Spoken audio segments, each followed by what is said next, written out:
여러분, 안녕하세요. 대한민국 최고의 경제 크리에이터 김프로입니다.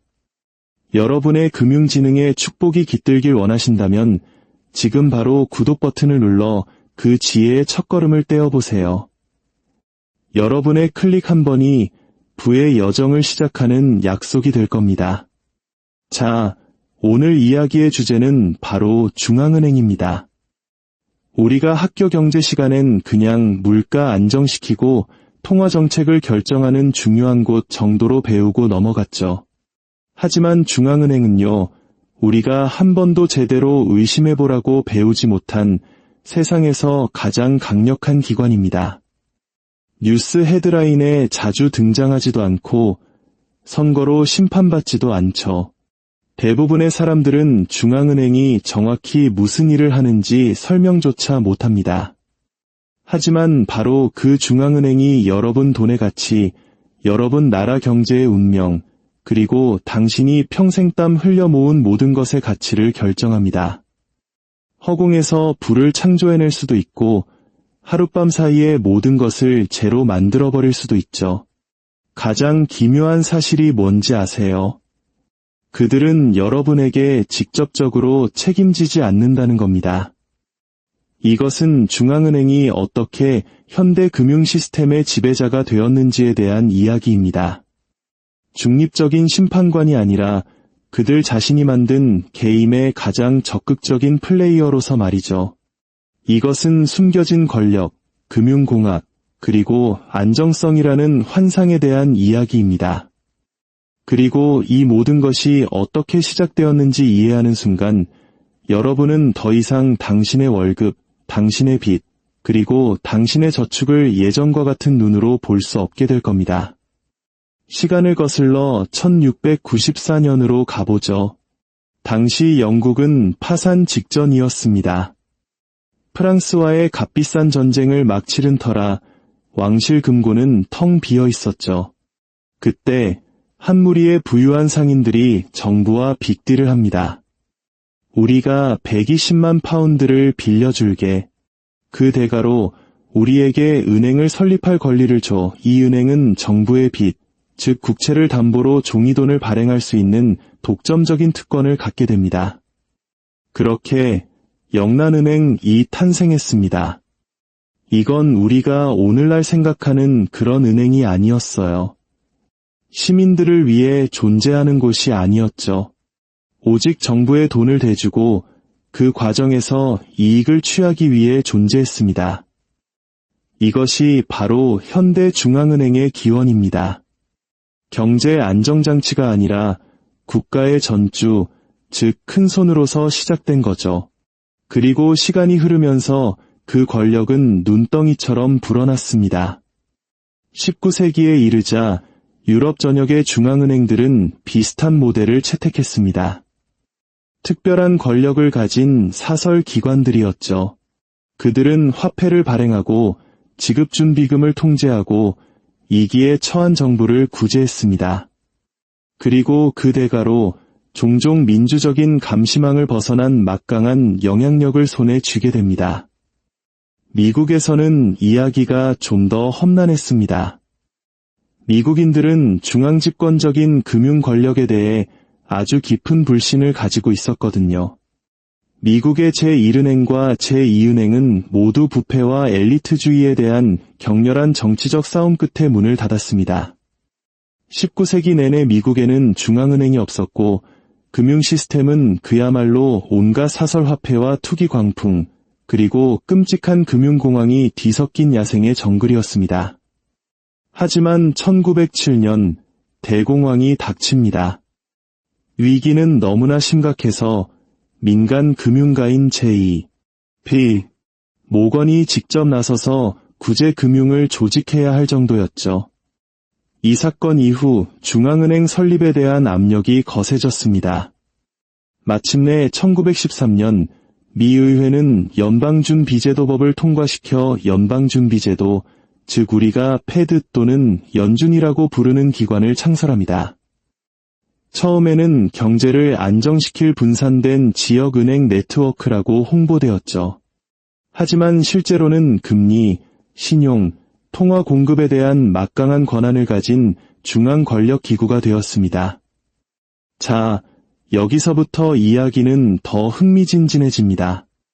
연준은 정부 기관이 아닙니다. 공공과 민간의 요소가 뒤섞인 독립적인 법인이죠. 이사회의장은 대통령이 임명하지만 회원은행들은 민간 소유입니다. 재원은 세금이 아니라 정부 부채에 대한 이자와 은행에 부과하는 수수료로 충당됩니다. 이들은 금융시장의 그림자 속에서 움직이며 수백만 명의 삶에 영향을 미치는 결정을 내립니다. 유권자의 직접적인 개입 없이 말이죠. 그렇다면 연준은 과연 누구를 위해 일할까요? 공식적으로 연준은 최대 고용과 물가 안정이라는 두 가지 임무를 가집니다. 하지만 비공식적으로 그들의 행동은 종종 그들이 규제해야 할 바로 그 금융기관들에게 이익을 줍니다. 2008년 글로벌 금융위기 때를 기억하시나요? 연준은 단순히 금리를 내리는데 그치지 않았습니다. 수조 달러를 찍어내 투자은행들을 구제하고 자산 가격을 떠받치고 부실 채권을 보증해줬죠. 2020년 팬데믹 때는 이걸 또 반복했습니다. 회사채를 사들이고 시장의 유동성을 쏟아부어 자산 거품을 키웠습니다. 그 결과 부자들은 더 큰 부자가 되었고 나머지 사람들은 낙수 효과를 기다리라는 말만 들어야 했죠. 바로 우리 얘기입니다. 자산이 있는 금수저들은 벼락부자가 되고 월급만 받는 우리는 벼락거지가 되는 마법이 펼쳐진 겁니다. 이것이 더 깊은 진실입니다. 중앙은행은 단지 경제를 통제하는 것이 아니라 경제를 설계합니다. 그들은 승자와 패자를 선택하죠. 그들이 금리를 내리면 주식시장은 환호성을 지릅니다. 그들이 긴축을 하면 시장은 폭락하죠. 그들이 돈을 찍어내면 자산가들은 부유해집니다. 반대로 그들이 금리를 올리면 서민들은 주택담보대출, 신용카드, 자동차 할부금으로 더 많은 이자를 내야 합니다. 그들은 독립성을 주장하지만 중앙은행은 자신들이 감독해야 할 금융 시스템과 한데 얽혀 있습니다. 중앙은행 총재들은 월스트리트 투자은행을 드나들며 자리를 옮겨 다닙니다. 그들의 정책은 종종 월스트리트의 이해관계와 정확히 일치하죠. 그리고 그들이 사용하는 언어, 일부러 모호하게 만들고 전문 용어로 포장한 그 언어는 대중을 어둠 속에 가둬두는 역할을 합니다. 오늘날 우리는 중앙은행이 그 어느 때보다 강력하고 그 어느 때보다 책임지지 않는 세상에 살고 있습니다. 미 연준, 유럽중앙은행, 일본은행, 영란은행. 이들은 결코 중립적인 기관이 아닙니다. 그들은 우리 통화 현실의 설계자들입니다. 그리고 2008년 이후 그들은 경제를 거의 알아볼 수 없는 괴물로 변형시켰습니다. 초저금리가 일상이 되었고 양적 완화, 즉 돈 찍어내기는 한때 상상도 못할 정책이었지만 이제는 당연한 일이 되었습니다. 중앙은행들은 수조 달러를 찍어 국채, 회사채, 심지어 주택저당증권까지 사들였습니다. 그 결과는 어땠을까요? 자산 가격이 폭등했습니다. 주식, 부동산, 원자재, 자산을 가진 사람들에게는 황금기였죠. 하지만 나머지 모든 사람들에게는 번영으로 위장한 인플레이션이었습니다. 서울 아파트 값은 천정부지로 치솟아 평생 벌어도 살 수 없는 꿈이 되었습니다. 주식시장은 월급 상승률과 아무 상관없이 자기들끼리 잔치를 벌였죠. 생활비는 오르는데 은행 예금 이자는 0에 가까웠습니다. 대부분의 사람들은 이런 일이 벌어지는지조차 몰랐습니다. 그들은 정치인이나 이민자나 혹은 그냥 운이 나빴다고 생각했죠. 하지만 통화 공급을 조종하는 보이지 않는 손을 탓하지는 못했습니다. 여기 냉혹한 진실이 있습니다. 현대 금융 시스템은 당신을 자유롭게 하기 위해서가 아니라 당신을 계속 쳇바퀴 돌게 하려고 설계되었습니다.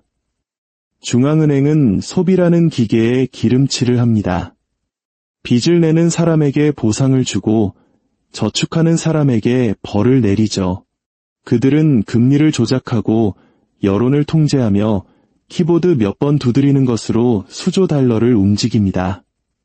그리고 이 모든 회의, 기자회견, 긴급조치는 전부 안정이라는 이름으로 포장됩니다. 하지만 그들이 보호하는 것은 당신의 안정이 아닙니다. 게임의 법칙은 간단합니다. 뭔가 부서지면 중앙은행이 개입해서 시스템을 구합니다. 사람이 아니라 시스템을요. 은행, 자산가, 그리고 이 거대한 기계 자체를 말입니다. 2020년에 무슨 일이 있었는지 보세요. 코로나 사태로 시장은 역사상 가장 빠른 속도로 붕괴했습니다. 불과 몇 주 만에 연준은 3조 달러가 넘는 새로운 유동성을 쏟아부었습니다. 주가는 반등했고 억만장자들의 재산은 2배로 불어났죠. 하지만 수백만 명의 노동자들은 일자리를 잃었고 자영업자들은 폐업했으며 세입자들은 쫓겨날 위기에 처했습니다. 구제된 것은 경제가 아니었습니다. 강하다는 환상이었죠. 대차대조표는 팽창했고 빚은 늘어났으며 의존의 악순환은 더욱 깊어졌습니다. 이게 왜 중요하냐면 중앙은행이 돈의 가격인 금리를 왜곡할 때 그들은 모든 것을 왜곡하기 때문입니다. 리스크를 측정하기 더 어렵게 만들고 저축하기 더 어렵게, 은퇴하기 더 어렵게 만듭니다. 그들은 거품을 키우고 붕괴를 유발하며 진짜 부는 손에 잡히지 않고 종이 위의 이익은 하룻밤 사이에 사라지는 롤러코스터 경제를 만듭니다. 최악은 그들이 우리에게서 주도권을 빼앗는다는 겁니다. 대부분의 사람들은 자신이 영향을 받고 있다는 사실조차 인지하지 못합니다. 내 학자금 대출 이자율, 내 예금 통장의 수익률, 우리 동네 집값이 내가 평생 들어가 볼 일 없는 회의실에서 내가 결코 투표로 뽑을 수 없는 사람들에 의해 내려진 결정의 결과물이라는 사실을 깨닫지 못하는 거죠. 그렇다면 중앙은행은 누가 통제할까요? 공식적으로는 독립적입니다. 하지만 실제로는 그들을 낳은 시스템을 위해 봉사합니다. 은행, 시장, 그리고 기득권 금융계층을 위해서죠. 월스트리트와 중앙은행 사이의 회전문 인사는 음모론이 아니라 이력서에 흔히 보이는 경력관리 코스일 뿐입니다. 그리고 중앙은행의 언어, 그 모호함, 학술적인 톤, 기술적인 보고서들은 단 하나의 목적을 가집니다. 외부인을 배제하는 것. 하지만 여러분은 더 이상 외부인이 아닙니다. 일단 금융 시스템이 어떻게 구조화되어 있고 중앙은행이 그 구조를 어떻게 강화하는지 이해하고 나면 당신은 그 굴레에서 벗어나기 시작할 수 있습니다. 금융교육은 단순히 예산을 짜거나 투자하는 법을 배우는 게 아닙니다. 이건 권력에 관한 문제입니다. 돈은 중립적이지 않다는 것, 인플레이션은 무작위가 아니라는 것, 금리는 정치적이라는 것을 아는 것입니다. 진정한 자유는 이 시스템을 이해하고 그 함정 밖으로 걸어나가는 데서 시작됩니다. 어쩌면 그것은 더 이상 찍어낼 수 없는 자산을 보유하는 것을 의미할 수도 있습니다. 빚의 순환에 무기지 않는 소득 흐름을 만드는 것일 수도 있고요. 혹은 번영이 오직 끝없는 성장에서만 온다는 생각을 거부하는 것일 수도 있습니다. 왜냐하면 끝없는 빚과 끊임없는 소비로 돌아가는 성장은 결국 러닝머신에 불과하니까요. 그리고 그 러닝머신이 빨리 돌수록 멈추기는 더 어려워집니다. 그럼 우리는 무엇을 할 수 있을까요? 먼저 현실을 똑바로 보세요. 중앙은행은 신이 아닙니다. 그저 한 명의 플레이어일 뿐입니다. 그리고 그들의 도구인 금리, 유동성 공급, 자산 매입은 당신의 자유를 위해 설계되지 않았습니다. 그것들은 시장을 안정시키고 금융기관을 보호하며 비드로 연명하는 이 취약한 경제 구조를 보존하기 위해 설계되었습니다. 당신이 이 시스템과 정면으로 싸울 수는 없습니다. 하지만 그 영향력의 범위 밖으로 당신 자신을 위치시킬 수는 있습니다. 분산 투자하고 삶을 단순화하고 빚을 줄이세요. 본질적인 가치를 지닌 것들을 소유하세요.